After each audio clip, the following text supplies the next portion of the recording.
everyone, I'm Ahmad Saha as reporter. Today we're talking about the lack of physical exercise among students, which can affect both their health and learning spirit.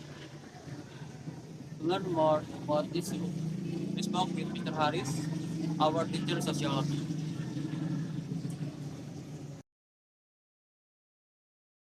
Assalamualaikum, selamat siang. Gimana? Eh, apa faktor yang menjadi penyebab siswa malas berolahraga?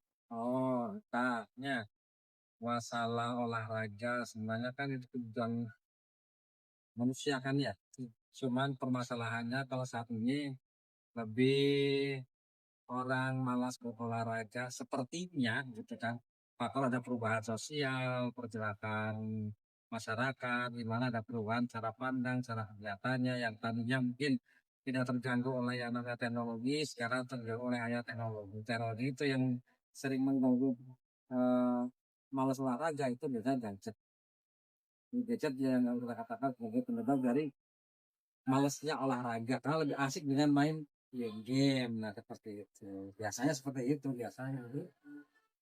Lalu bagaimana dampak negatif latihan fisik jika tidak teratur? Nah, sebenarnya kalau latihan fisik teratur itu kan akan menyebabkan jiwa sehat, ya, terutama juga fisik sehat. Yang namanya kesehatan kemudian olahraga teratur itu kalau misalnya gini, dalam seminggu kita latihan atau olahraga selama 3 kali misalnya. Minggu, Selasa, Kamis, Sabtu. Kalau kemudian itu nggak dilakukan secara maksimal atau bolong-bolong ya dampaknya pada kesehatan yang apa ya kurang bagus. Meskipun sebenarnya gini, dalam seminggu sekali pun bagus, tapi ketika sudah terbiasa seminggu 3 kali, kok tidak dilaksanakan dengan teratur, maka akan ada suatu kondisi di mana badan itu akan kaget yang menyebabkan sakit akan berdampak pada kesehatan. Jadi ya sebaiknya kalau memang apa namanya olahraga teratur waktunya. Jadi kalau nggak teratur ya efeknya kurang bagus tuh. Bagaimana kurangnya aktivitas fisik? Bagaimana kurangnya aktivitas fisik mengaruhi konsentrasi belajar dan suasana hati siswa di sekolah? Iya, kurangnya gerak fisik, kurangnya olahraga itu kan membawa suatu kondisi di mana secara mental badan kita kurang apa namanya kurang ada kesehatan, kurang ada kemampuan. Sehingga ketika kita kurang olahraga, biasanya kan badan menjadi lesu gitu kan, jadi lemas, kurang bergairah. Nah ini akan menyebabkan terjadinya kondisi di mana semangat untuk belajarnya berkurang. Tapi beda kalau misalnya orang yang aktif olahraga, teratur olahraga, insya Allah ketika menghadapi jam-jam belajar itu akan fit dan akan tidak merasa ngantuk lah, kemudian malah bisa senang, segar menghadapi pelajaran itu. Terus bagian siswa lebih memilih menghabiskan waktu luang dengan bersantai atau menggunakan gawai daripada berolahraga. Apa pendapat Bapak dari kenyataan tersebut? Ya, jadi memang harus membutuhkan sikap mental, harus kita ubah ya, dimanapun, bagaimanapun yang namanya perubahan zaman teknologi itu mempengaruhi ruang gerak kita. Nah, ketika seseorang itu sudah tergantung dengan gaya, maka biasanya ada sisi lain yang terkurangi kondisinya. Ini adalah ketika pulangnya olahraga, kemudian itu orang belajarnya, karena apa? Sudah merasakan santainya nikmatnya ketika menggunakan gaya itu.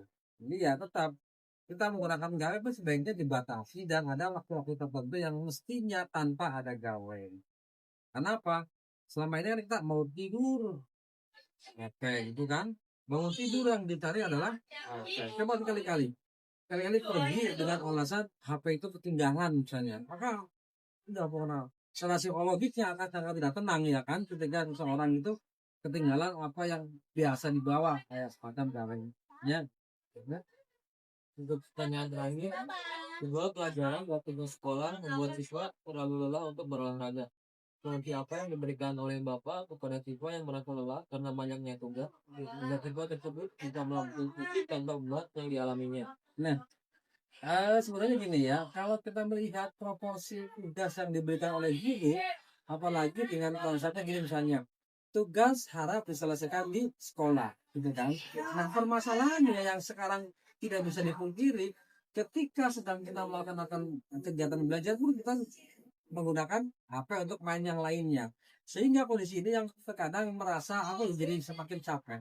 Kemudian malam pun untuk istirahat berkurang karena main HP. Sehingga sebenarnya gini, kalau penggunaan HP proporsional kemudian digunakan kebutuhan bukan sebagai apa namanya ya, ya kebutuhan yang setiap saat harus ada, mungkin akan terhindari dari rasa beratnya tugas. Karena apalagi kebijakan sekarang kan tugas hanya boleh dikerjakan kalau memungkinkan gitu kan. Dikerjakan di sekolah selesai, kalau nggak selesai di kerjaan berikutnya. Tapi ya, cuma memang kadang-kadang kan tidak semua insan jadi melaksanakan itu.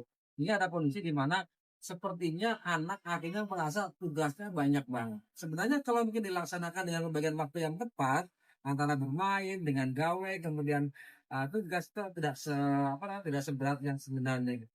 Sehingga kalau menurut saran saya kita harus bisa membagi waktu bagaimana dan kapan kita menggunakan gawe ketika ada tugas yang dilaksanakan, kecuali kalau tugasnya harus menggunakan HP dan seperti itu.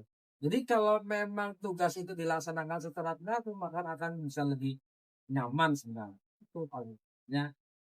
Karena emang nggak mungkin anak sekarang itu lepas dari gawe gitu dari HP kan, maka itu tidak kebutuhan. Tapi harus bisa membagi kapan saatnya kita menggunakan dan kapan saatnya kita melaksanakan pembelajaran. Ya, itu paling. Nah, yang namanya tugas kan selalu ada pasti kan, setiap mata pelajaran ada. Maka tingkatan dalam memberikan tugas itu nanti apakah diselesaikan di sekolah, atau mungkin akan melewati untuk berikutnya lah seperti itu. Kecuali kalau yang tugasnya tugas kelompok yang untuk apa namanya kayak penyelesaian bikin suatu makalah dan sebagainya seperti itu. Oke, nah itu ya intinya pembagian waktu ya. Karena kalau saya perhatikan guru saat ini kondisi saat ini dengan dulu sama aja, memberikan tugasnya sama gitu. Cuma karena saat ini siswa itu banyak terganggu oleh menggunakan HP terutama untuk yang bermain game. Sehingga istirahatnya kurang, mengerjakannya kayaknya lama, akhirnya masa banyak banget tugas. Kalau saya dulu kan sekolah pulang jangan lagi tugasnya kan karena nggak ada yang lainnya gitu kan, makanya membagi waktu. Oke, seperti itu paling seperti itu. Terima kasih Pak Haris Ya. telah meluangkan waktunya untuk memenuhi kebutuhan berita kelompok kami. It's all for today's short report. Let's make exercise in daily routine to stay healthy and focused. I'm Amanya Nugraha. See you next time.